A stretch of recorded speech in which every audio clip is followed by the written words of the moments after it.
हाय देर, मेरा नाम बिनती शेठ है और हमारी बुक जिसका नाम है 30 days to better English learn to speak and write more effectively by Norman Lewis के अगले चैप्टर का नाम है how to let circumstances alter your cases. तो हम इसके अंदर नॉट ओनली पजेस हमारे जो प्रीवियसली हमने ऑब्जेक्टिव और नॉमिनेटिव केसेस को डिस्कस किया था उसको थोड़ा और डिस्कस करेंगे, बट हम ज़्यादा उसके डिस्टिंक्शन को और कॉपुलेटिव वर्ब्स और कॉम्प्लीमेंट्स का हर सेंटेंस में जो यूज़ होता है या जो काम होता है उसको हम समझने की कोशिश करेंगे। हमारी जो डिलेमा है वो रहेगी इट इज़ आई या इट इज़ मी। हम इन दोनों में से क्या यूज़ करेंगे? तो again see, it is I जो है वो ग्रामेटिकली 100% करेक्ट होता है, जबकि इट इज़ मी है वो ग्रामर ऑफ एक्सेप्टेबल यूज़ है, राइट? मतलब अगेन आप कोई भी बीबीसी ड्रामा की कॉमेडी देख लो और see the news casters on the Al Jazeera news network या बीबीसी और एनीवन जो कि प्रॉपर ब्रिटिश इंग्लिश बोलता है, तो वो हमेशा वही ऐसे ही बोलेंगे, it is I sir this, और it is me. They will never say it is me जो कि हम बोलते हैं, राइट? और अगर हम इसकी डिटेल्स के अंदर हम जाएं तो अभी तक हमको पर्सनल प्रोनाउंस और उसके साथ एसोसिएटेड केसेस की आई होप आदत लग गई हो। अगर आपको आदत ना लगी हो तो ऑब्जेक्ट्स के साथ आप ऑब्जेक्टिव केस यूज़ करेंगे और नॉमिनेटिव केस आपका हमेशा सब्जेक्ट्स के आजू बाजू रहेगा। बट नॉमिनेटिव केस आप एक और जगह पे यूज़ करते हैं, वो कब यूज़ करते हैं? तो एज द कॉम्प्लीमेंट। और सी, ये कॉम्प्लीमेंट COMPLEMENT है, नॉट COMPLIMENT, जो कि उल्टा होता है, right? So complement with an E of a copulative verb. So basically copulative verb क्या होता है? टू बी की हर किस्म का फॉर्म आपका कॉप्युलेटिव वर्ब रहेगा, और कॉम्प्लीमेंट जो है वो आपका ऐसा वर्ड रहेगा जो आपकी वर्ब की मीनिंग को कंप्लीट करेगा, राइट? मतलब जैसे ये हमारा एग्जाम्पल है, I take the book, right? I take the book. तो आई टेक में आई आपका नाउन है, टेक आपका वर्ब है, पर आपने क्या टेक किया उसको आपको डिफाइन करना पड़ेगा, right? I take a pen, I take a book, I take a phone, I take class, something like that. तो यहाँ पे जो बुक है वो आपकी ऐसी वर्ड है जो कि मीनिंग ऑफ योर वर्ब को कंप्लीट कर रही है, राइट? मतलब complement is like the better half और a spouse of a verb, they complete you. So a verb's girlfriend is basically a complement, right? Or a verb's boyfriend is basically a complement, whereas copulative words is action दिखाने के लिए जो words use करते हैं, right? जैसे हर sentence में आपके पास sleeping, eating, dying ऐसे कोई वर्ड्स नहीं रहेंगे। कुछ सेंटेंसेस में इज, आर, वॉज, हैज ये रहता है। तो ये टू बी के जो फॉर्म्स होते हैं वो आपके कॉप्युलेटिव वर्ब्स रहते हैं। सो टू बी के फॉर्म्स है am, are, is, was, were, shall be, will be, would be, should be, could be, may be, might be, has been, had been, have been, will have been, would have been, should have been, may have been, might have been, could have been, right? तो ये आपके to be के forms हैं और ये सारे verbs आपके कॉप्युलेटिव verbs होते हैं।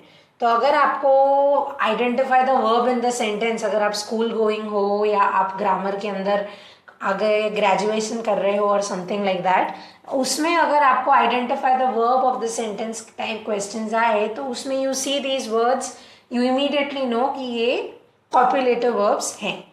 तो कॉप्युलेटिव वर्ब बेसिकली क्या करते हैं? वो सेंटेंस को ट्रांजिट नहीं करते, राइट? मतलब एक एक्शन से दूसरे एक्शन की तरफ नहीं लेके जाते हैं, उनका काम है सिर्फ एक्शन दिखाना और आइडेंटिटी को एस्टैब्लिश करना। इसलिए copulative verbs do not transmit action, instead it establishes an identity, right? जैसे आई एम अ डॉक्टर, मतलब मैं डॉक्टर हूँ, तो आई की आइडेंटिटी एस्टैब्लिश हुई एज डॉक्टर।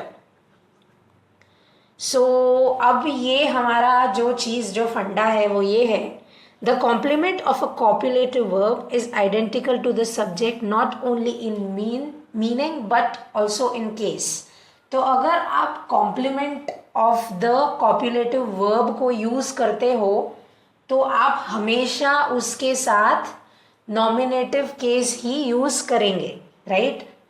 अगेन हम मी इज अ डॉक्टर नहीं बोलते, हम हमेशा आई एम अ डॉक्टर बोलते हैं, राइट। उसका रीजन यही है कि कॉपुलेटिव वर्ब का जो हम कॉम्प्लीमेंट निकालते हैं वो तकरीबन सब्जेक्ट का ही मीनिंग एनहांस या उस पर स्पॉटलाइट डालता है, इसीलिए कॉम्प्लीमेंट ऑफ अ कॉपुलेटिव वर्ब हमेशा आपका नॉमिनेटिव केस में ही रहेगा। जैसे आई एम अ डॉक्टर को अगर हम फर्दर क्लासिफाई करें तो यहाँ सब्जेक्ट आपका आई है, एम अ डॉक्टर आपका प्रेडिकेट है, जिसमें डॉक्टर क्या है, आई और एम को, मतलब एम जो आपका वर्ब है उसको डिफाइन किया हुआ है उसने, राइट। एम आपका कॉपुलेटिव वर्ब है और उस कॉपुलेटिव वर्ब को क्या उसका फंक्शन है, तो एम अ डॉक्टर, तो डॉक्टर आपका कॉम्प्लीमेंट है। तो बिकॉज आपके पास एक सब्जेक्ट है जो कि आप हो, आपके पास complement of the subject, complement of the verb है जो कि डॉक्टर है, तो जो प्रोनाउन का आप इस्तेमाल करेंगे वो हमेशा नॉमिनेटिव केस में ही रहेगा। और इस टाइप के सेंटेंसेस को प्रेडिकेट नॉमिनेटिव बोला जाता है, बिकॉज ऑफ कोर्स आपका कॉम्प्लीमेंट हमेशा प्रेडिकेट में ही रहेगा और because of the presence of this complement आपका जो पर्सनल प्रोनाउन यूज होगा वो हमेशा नॉमिनेटिव केस में रहेगा। आई होप आपको ये क्लियर हो गया। तो इट इज आई और इट इज मी के अंदर, राइट, इट जो है वो आपका लाइक सब्जेक्ट है, राइट, मतलब कुछ भी आप हो, इट, और इज है वो आपका action which is verb, that is the copulative verb है, और आई जो है वो आपका कॉम्प्लीमेंट है, राइट। आपने उसको डिफाइन करने की कोशिश की कि it is I, it is क्या, right, it is a book और इट इज अ पेन, तो इट इज आई या इट इज ही या इट इज शी, ये ग्रामेटिकली 100% करेक्ट होता है। पर बिकॉज हम मॉडर्न ग्रामर के एज में भी रहते हैं तो कुछ एक्सेप्टेबल ग्रामर के रूल्स हैं जिसके अंदर इट इज मी भी अभी एक्सेप्ट होता है। तो आपको बहुत ज़्यादा competitive exam points of view में जहाँ ग्रामर ऑफ करेक्ट या ग्रामर ऑफ एक्सेप्टेबल यूजेस को अभी तक एक्सेप्ट नहीं करा गया, जहाँ वहाँ पे सिर्फ ग्रामर ऑफ करेक्ट यूजेज ही चलता है, तो कॉम्पिटिटिव एग्जाम्स में या आप बहुत ज़्यादा फॉर्मल सिचुएशंस में in terms of English language के अंदर आप गए हुए हो तो you will use it is आई। पर कैजुअल यूजेज में इट इज़ मी बोलना गलत नहीं है, बट हम अभी इंग्लिश सीखने की कोशिश कर रहे हैं तो माइट एज वेल एकदम सही वाली चीज़ शुरुआत से सीखें।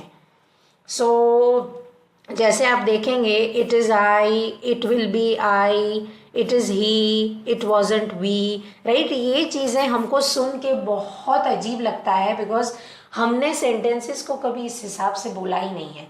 बट ग्रामेटिकली ये चीज़ बोलनी, ये चीज़ प्रैक्टिस करनी एकदम करेक्ट है।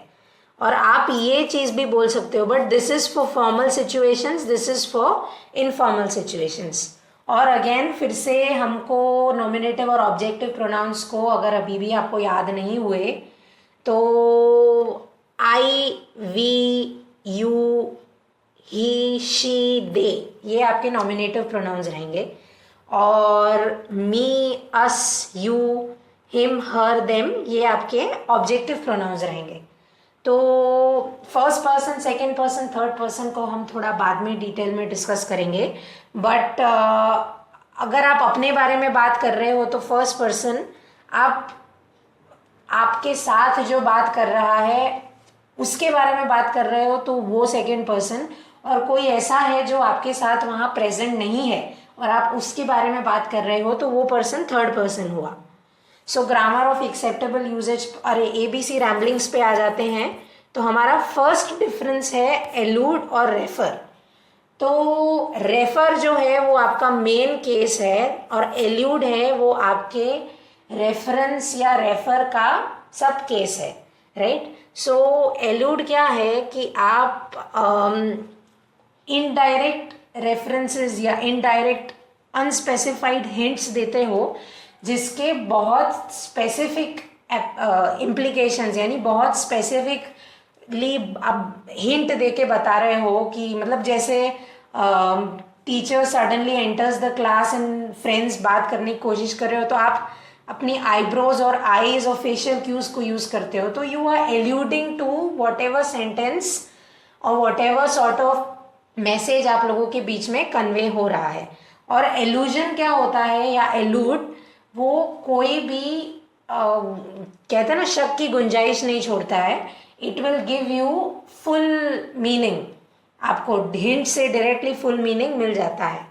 और रेफरेंस जो है वो अगर आप किसी किताबी रेफरेंस या जॉब रेफरेंस किसी के कहने के हिसाब से या किसी जगह पे लिखी हुई चीज़ को अगर आप यूज़ कर रहे हो तो वो आपका रेफरेंस रहेगा। फिर grammar of allowable errors, everyone stood up and shouted at the top of their lungs. तो एवरीवन क्या है, everyone is basically collective noun, जैसे हमने डिस्कस किया था सिंगुलर प्लूरल वाले चैप्टर में कि अगर आपके पास रहेगा अ स्कूल ऑफ फिश, तो आप एक मछलियों के बहुत बड़े ग्रुप में बहुत सारी मछलियाँ होती हैं, पर जब हम उस मछलियों के कलेक्शन की बात करते हैं तो वो कलेक्शन सिंगुलर हो जाता है। तो एवरीवन जो चीज़ है वो इसी टाइप का सिंगुलर प्लूरल का रूल उसके अंदर अप्लाई होता है। जैसे everyone stood up and shouted at the top of their lungs में एवरीवन का मीनिंग इम्प्लाई हो जाएगा प्लूरल, जो कि गलत है करेक्ट ग्रामर के हिसाब से, बट आजकल it is allowed. So indefinite pronouns like everyone, someone, somebody, no one, nobody, anyone, right, ये चीज़ें सिंगुलर रहती है। और बिल्कुल वैसे ही अगर आपके पास ऐसे सेंटेंसेस जैसे जिस neither the president nor the members of the cabinet dash behind the bill, तो इसमें आप क्या करेंगे, आपका जो ये कॉपुलेटिव वर्ब रहेगा उसके नज़दीक, सबसे नज़दीक जो चीज़ है, तो हमारे केस में मेंबर्स ऑफ द कैबिनेट नज़दीक है, तो करेक्ट आंसर जो है वो आपका ये रहेगा, right, neither the president nor the members of the cabinet are behind the bill. अगर हम प्रेसिडेंट और मेंबर्स ऑफ द बिल को इंटरचेंज कर दें तो आंसर आपका हो जाएगा neither the members of the cabinet nor the president is behind the bill. तो कॉपुलेटिव वर्ब जो है आपका, उसके नज़दीक में जो चीज़ लिखी हुई है आप उसका सिंगुलर प्लूरल देख के आंसर डिटरमाइन कर सकते हैं। So thank you for listening in. अगर आपको कोई भी सवाल या क्वेरीज या कमेंट्स या कुछ भी है तो feel free to approach me on all of Unacademy platforms. And as always, don't forget to rate, review, recommend, share and subscribe. Have a nice day.